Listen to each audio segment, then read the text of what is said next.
Magandang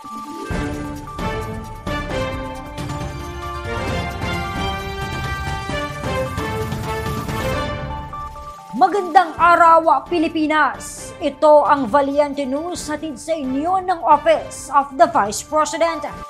Maliban sa rice food bags, nag-abot din ng non-food items tulad ng banig ang OVP Southern Mindanao Satellite Office sa mga apektado sa nangyaring sunog sa Barangay Lubugan, Turil sa Davao City. Si Jera Gomez sa report.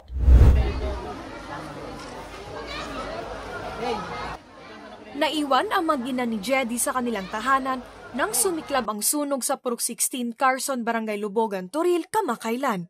Ako ang nabilin sa balay, akong asawa, buha ka anak.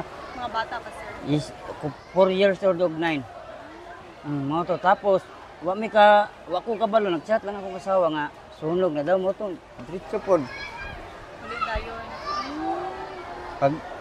Pag abot ako ano po nakuha eh. San? Dagdag pa niya, tanging mga importanteng dokumento lamang ang kanilang naisalba. Mga papilis lang namo. Iyang mga ID sunog tanan. Basta tong ID na ko sa pag-ibig ug sa kuan, sa pag-is.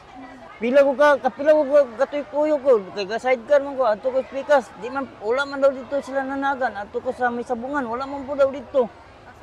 Na sila pikas kaya may country ganitong house, murag housing dito na sila nanagan. Kwento ni Jedy, kahit mga paninda na kanyang asawa na mga pabango at tsinelas ay nasunog din.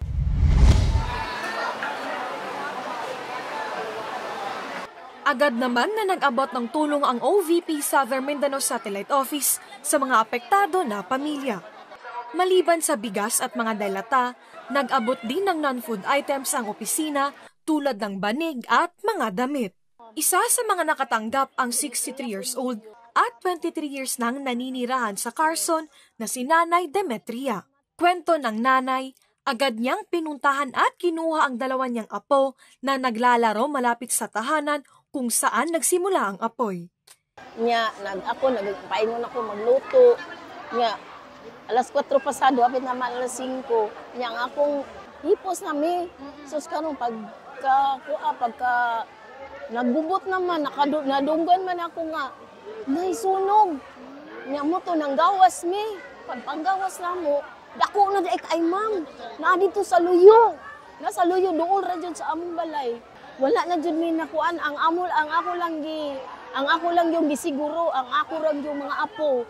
Nya naa didto jud dapita. Nagdula sila. Nagdula ma'am. Nasa loob naman ng kanilang tahanan si Charito nang sumiklab ang sunog. Nay nagsigahan siya, Mama, gawas kay naisunog. Mato ning tawag siya, di, sunog. Paghangad na mo sa second floor, kay sunog naman jud. Ning kalit lang ko niya, murag kusukay gahangin ba. Kung unang gikuha akong mga anak, kauman mga papilis nga importante, maurag ito mong nabitbit man. Siya mauning napagaw ko, kay sige makog singgit nga tabang mga silingan nga. Kutob sa maagihan nga hos, pang tigbason para makuan, lagyan niya kay dini inigana, wa may aagas nga tubig, kay taas man, second floor man. Di rin makapaniwala si Charito na naging abo ang lahat ng kanilang mga pinaghirapan at naipundar. Sige ko katulog no, magsige ko gunahon na. Lagi, dagan niya napundar ba niya. Yung napundar, isa lang kay iglap, wala na. Jera Gomez, lahat para sa Diyos, bayan at pamilyang Pilipino. Valiente News. Vice President Inday Sara Duterte may mensahe sa mga Pilipino ngayong Fire Prevention Month. Yan at marami pang mga balita dito lamang sa Valiente News. Ako si Claudette Loreto para sa makabuluhan, naninindigan at matapang na mga ulat at impormasyon. Maraming salamat.